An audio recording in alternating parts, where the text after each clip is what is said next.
अस्सलाम वालेकुम class FSc second year. उम्मीद है आप लोग सारा पिछला साथ साथ कवर अप कर रहे होंगे, पढ़ रहे होंगे, इसको रिवाइज कर रहे होंगे। अब कॉलेजेस भी स्टार्ट हो गए हैं और आप कॉलेज आते जाते रहेंगे प्रैक्टिकल्स और टेस्ट के लिए। तो जितना पिछला कवर किया गया है उसमें से इंशाल्लाह आपके तमाम टेस्ट जो हैं वो बारी बारी ले लिए जाएंगे और उसके लिए अब आप प्रिपेयर्ड रहें। हम साथ साथ आपको गाइड करेंगे और आपसे टेस्ट जो है वो लेते रहेंगे। हर वीक जब आपकी क्लास होगी तो उसमें आपका एक टेस्ट लिया जाएगा और साथ आपको प्रैक्टिकल्स करवाए जाएंगे। थ्योरी जो है वो इसी तरह ऑनलाइन चलती रहेगी और बाकी लैब का काम और टेस्ट जो है वो कॉलेजेस में होगा। तो आज हमने जो टॉपिक स्टार्ट करना है वो है डेजर्ट इकोसिस्टम। इससे पहले मैडम अनीसा ने आपको ये सारा कवर कराया है चैप्टर। तो अब ये आगे इसके जो टॉपिक्स रह गए हैं वो हम अब कंप्लीट करेंगे। तो डेजर्ट इकोसिस्टम जो है ये टेरेस्ट्रियल इकोसिस्टम्स में आता है। जैसे आपने पढ़ा था कि दो तरह के इकोसिस्टम्स होते हैं, एक एक्वाटिक इकोसिस्टम्स और एक टेरेस्ट्रियल इकोसिस्टम्स। एक्वाटिक इकोसिस्टम्स में जैसे ओशंस आते हैं, रिवर्स आते हैं, पॉन्ड्स आते हैं, लेक्स आती हैं, फ्रेश वाटर भी हैं, सॉल्ट वाटर भी हैं।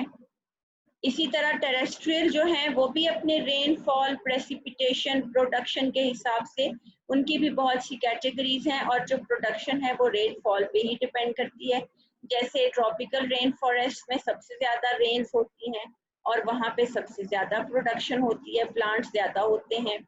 इसी तरह ग्रासलैंड्स की प्रोडक्टिविटी जो है वो कम है क्योंकि वहाँ पे बारिश जो है वो कम होती है। इसी तरह जब और कम हो जाती है रेनफॉल तो फिर वो इकोसिस्टम जिसमें बहुत कम प्लांट्स नजर आते हैं और वो एक तरह का जीरो फिटिक एरिया होता है। जीरो फिटिक एरिया वो जहाँ पे बहुत कम पानी होता है तो उसको हम कहते हैं डेजर्ट इकोसिस्टम, मतलब कि जहाँ पे सहरा हो और वहाँ पे पानी बहुत कम हो वो डेजर्ट इकोसिस्टम कहलाता है। अब अगर हम पाकिस्तान में देखते हैं तो पाकिस्तान में आपको कहाँ पे, पंजाब में मियांवाली और भक्कर के जो एरियाज हैं वो डेजर्ट्स हैं और इसी तरह से इसको मियांवाली और भक्कर का जो एरिया है उसको हम कहते हैं थल।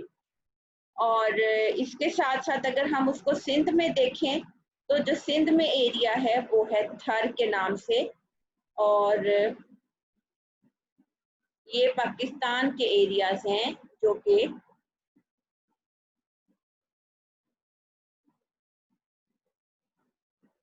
यहाँ पे सारा डेजर्ट एरिया है।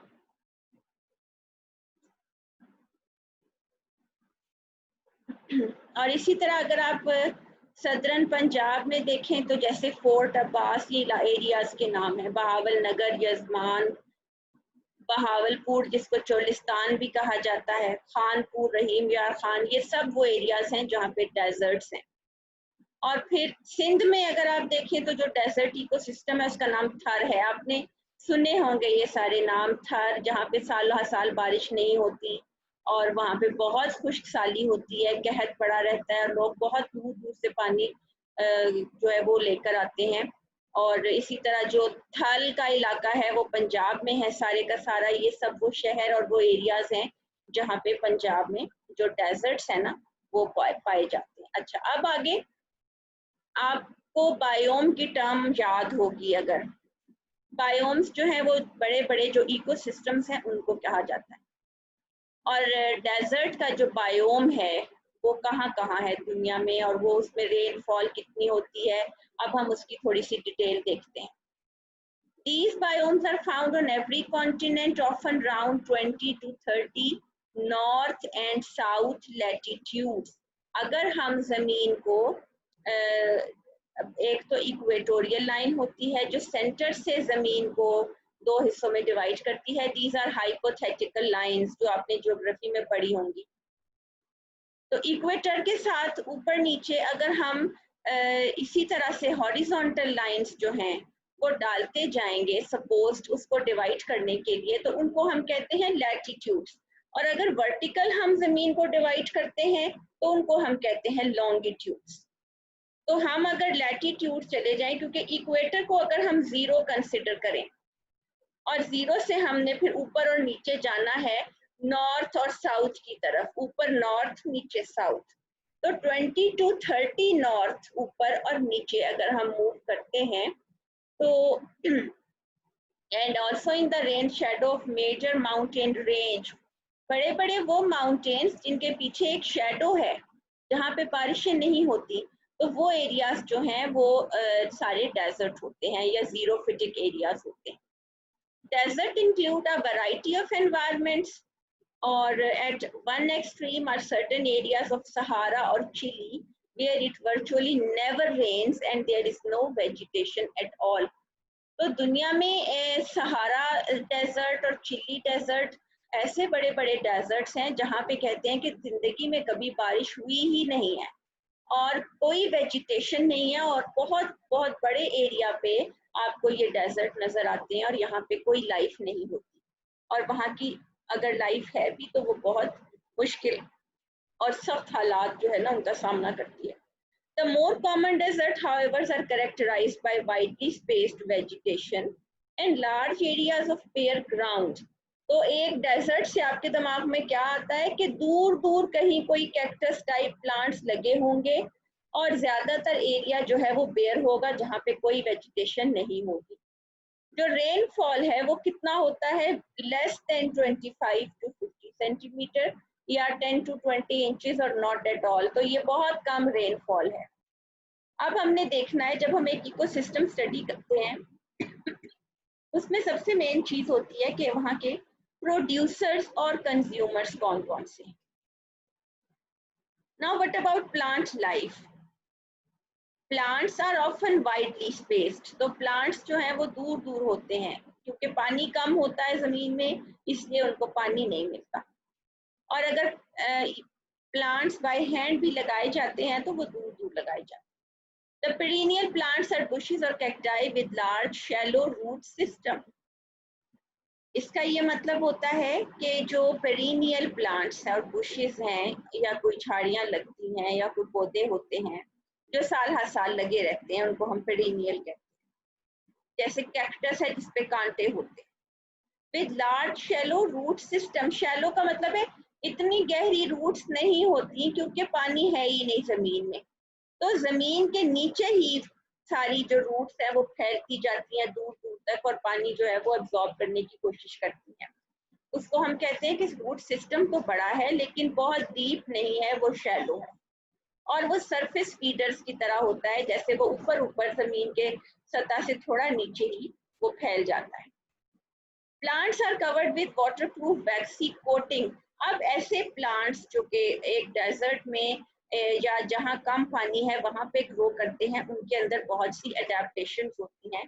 आप कैक्टस जो कांटों वाला पौधा है, आप उसके बारे में अगर सोचें तो आप देखेंगे कि उसके ऊपर लीव्स जो हैं वो बिल्कुल उसके अंदर छोटे छोटे स्पाइंस की फॉर्म में रह गए हैं, रिड्यूस हो गए हैं ताकि इवेपोरेशन ना हो सके, और उनकी जो प्लांट्स हैं उसकी स्टेम जो है वो थिक और फ्लैशी होती है और उसके ऊपर वाटरप्रूफ वैक्सी कोटिंग होती है, जैसे क्यूटिकल है, क्यूटिकल की एक थिक कवरिंग होती है जो कि इवेपोरेशन को चेक करे, क्योंकि पानी उनके लिए बहुत प्रीशियस है और वो पानी को लूज नहीं करना चाहते, तो उनके ऊपर एक थिक कोटिंग है। और जो स्टेम है वो थिक हो जाती है जिसको हम कहते हैं सकुलेंट फ्लैशी स्टेम, और फ्लैशी स्टेम जो है वो क्या करती है, वो अपने अंदर वाटर को स्टोर करके रखती है, और इस तरह जब उसको पानी नहीं मिलता तो वो ये वाला पानी चूज कर लेता है। Desert plants conserve water in a variety of ways, तो डेजर्ट्स के जो प्लांट्स हैं उनके पास बहुत सारे अडेप्टेशंस होती हैं, बहुत से अडेप्टिव फीचर्स होते हैं पानी को बचाने के लिए। कैक्टाई एंड यूफोर्बियाज, ये दोनों डेजर्ट के प्लांट्स हैं। They have fleshy stems in which water is stored for use during the period of drought at dry conditions, जबकि उसको पानी नहीं मिलता। तो एक बात ये हो गई कि वो थिक और फ्लैशी स्टेम वाले प्लांट्स हैं, पानी स्टोर करके रखते हैं अपने अंदर, जेली सी होती है इनके अंदर जिसमें पानी स्टोर होता है, और stem is covered with thick cuticle, और बहुत वैक्सी कोटिंग है जो पानी इवेपोरेट नहीं होने देती। Leaves are so much reduced like spines to check the evaporation of water, और क्योंकि लीव्स जो हैं वो रिड्यूस हो गए हैं तो स्टेम ग्रीन है, फोटोसिंथेटिक है, ताकि वो खुद फोटोसिंथेसिस कर ले, because leaves can not do the process of photosynthesis. इसलिए उनकी जो अडेप्टेशन है स्टेम की, जो ग्रीन कलर की स्टेम्स हैं, उनका फिर ये फायदा होता है कि वो खुद फोटोसिंथेसिस करती है, और इस तरीके से ये प्लांट्स जो हैं ये सरवाइव करते हैं। अब प्रोड्यूसर्स के बारे में हमने देख लिया कि जीरोफाइट्स कहा जाता है इन प्रोड्यूसर्स को, और वो जीरिक या लेस वाटर वाली जो कंडीशंस हैं, या ड्राउट या ड्राई कंडीशंस जो हैं, उनमें सरवाइव करने के लिए उनमें तमाम तरह की अडेप्टेशंस हैं। Now what about the animal life, और एनिमल्स जो हैं उनके अंदर भी अडेप्टेशंस हैं। अक्सर ऐसे प्लांट्स और एनिमल्स होते हैं जो दिन में अपने अपने होम्स के अंदर रहते हैं और वो रात को निकलते हैं, क्योंकि रात को ठंडक होती है और रात को वो शिकार करते हैं और अपना फूड लेते हैं। तो जानवरों के अंदर भी बहुत सारी अडेप्टेशंस है। अब हम देखेंगे कि किस तरीके से वो अडेप्ट कर चुके हुए हैं और वो वहां पे कैसे रहते हैं। Live plants animals are also specially adapted to survive on little water. Most deserts appear to be almost completely devoid of animal life during the day. तो दिन में कोई जानवर आपको वहां पे नजर नहीं आएंगे क्योंकि शदीद गर्मी और पानी की कमी है. Because animals seek relief from the sun and heat in cool underground burrows. तो underground burrows बना के रहते हैं. In the dark when desert cools down, क्योंकि जो सैंड है वो रात को ज्यादा ठंडी जल्दी हो जाती है, तो रात को वहां ठंडक होती है, तो फिर एनिमल्स जो हैं वो अपनी बर्रो से बाहर आते हैं. जैसे हॉर्न्ड लिजर्ड्स होती हैं, वहाँ खास किस्म की स्नेक्स हैं, अदर रेप्टाइल्स हैं, they emerge to feed so as to mammals such as kangaroos, rats, birds, burrowing owls. ये वो तमाम बैट्स वगैरह होती हैं, ये वो तमाम एनिमल्स हैं जो कि एक डेजर्ट इकोसिस्टम में सरवाइव करते हैं. Most of the smaller animals survive without ever drinking at all. मतलब कई ऐसे भी एनिमल्स हैं छोटे छोटे जो कि सारी जिंदगी पानी के बगैर गुजारते हैं. Getting all the water they need from their food and what produced during cellular respiration in their tissues. जो कुछ वो खाते हैं उससे जो कुछ उनको लिक्विड या पानी मिल जाता है वो उस पर गुजारा करते हैं, या उनके अंदर रेस्पिरेशन से जो वाटर प्रोड्यूस होता है. रेस्पिरेशन अगर आपको याद हो तो रेस्पिरेशन क्या होती है? Break down of glucose. तो जब ब्रेक डाउन ऑफ ग्लूकोज होती है तो कार्बन डाइऑक्साइड और वाटर बनते हैं. तो वाटर जो रेस्पिरेशन से बना वो यूज कर लेते हैं. Large animals such as desert big horn sheep, camel. Camel के बारे में तो आपने बहुत सुना होगा कि कैमल जो है उसको शिप ऑफ द डेजर्ट्स कहा जाता है, कि वो उसके अंदर अडेप्टेशन है. एक स्किन बहुत ज्यादा थिक होती है और वो पानी को स्टोर करके भी रखता है, और इसके साथ साथ वो उसके पाँव भी इस किस्म के होते हैं कि वो डेजर्ट्स में आसानी से चल लेता है. और they are dependent on permanent water holes during dry times of the years. तो कोई ना कोई वाटर का सोर्स जो है छोटा मोटा वो उन्होंने ढूंढ के रखा हुआ होता है और वो उसके जरिए वो गुजारा कर लेते हैं और बहुत कम पानी में भी वो रह लेते हैं. तो ये तमाम प्लांट्स और एनिमल्स हैं जिनके अंदर के अडेप्टिव फीचर्स हैं, और इन अडेप्टिव फीचर्स के जरिए वो आसानी से सरवाइव कर लेते हैं इतने हार्श कंडीशंस को, क्योंकि डेजर्ट की जो एनवायरनमेंट है वहाँ का रेनफॉल कम है, पानी की कमी है, टेम्परेचर ज्यादा है, तो वहाँ पे सर्वाइवल जो है वो बहुत मुश्किल होता है. अब ह्यूमन इम्पैक्ट के हमने या इंसान ने किस तरह दुनिया में बहुत से डेजर्ट्स प्रोड्यूस कर दिए हैं. कहते हैं कि इंसान जो है उसका इम्पैक्ट ऐसा है कि वो दरख्त काटी जा रहा है अपनी आसानी के लिए, और वो जमीन जो है उसको डेजर्टिफाई करता जा रहा है या डेजर्ट बनाता जा रहा है. While human activities are reducing the extent of many biomes, they are causing the spread of deserts. और इस प्रोसेस को हम डेजर्टिफिकेशन कहते हैं कि ह्यूमन इम्पैक्ट में डेजर्ट्स की अमाउंट बढ़ती जा रही है या बैरन लैंड्स की. अमाउंट जो है वो बढ़ती जा रही है। A dramatic example is occurring in Sahel, which borders the southern edge of the Sahara Desert in Africa. सहारा का जो डेजर्ट है वो अफ्रीका में है और उसका सदर्न एज या बॉर्डर मतलब कि साउथ में नीचे की तरफ उसका कोई बॉर्डर है जो कि इलाका साहिल कहलाता है और कहते हैं कि यहाँ पे अब आहिस्ता आहिस्ता डेजर्ट बढ़ते जा रहे हैं। 25 years of below average rainfall coupled with rapid growth of human population have caused a steady southward spread of desert. एक आबादी वहां बहुत बढ़ गई, ऊपर से रेन्स नहीं हुई, पानी कम था और आहिस्ता आहिस्ता डेजर्ट बढ़ते गए। Sahel is an example of a human population exceeding the carrying capacity of the land. तो इतनी पॉपुलेशन को वो जगह कैरी नहीं कर सकी, ना वो पानी की नीड को पूरा कर सकी, ना फूड को।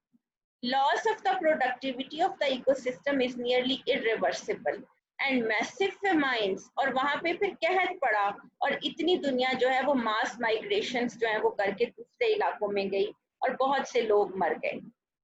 Such has occurred in Ethiopia in the mid 1980s are a tragic result.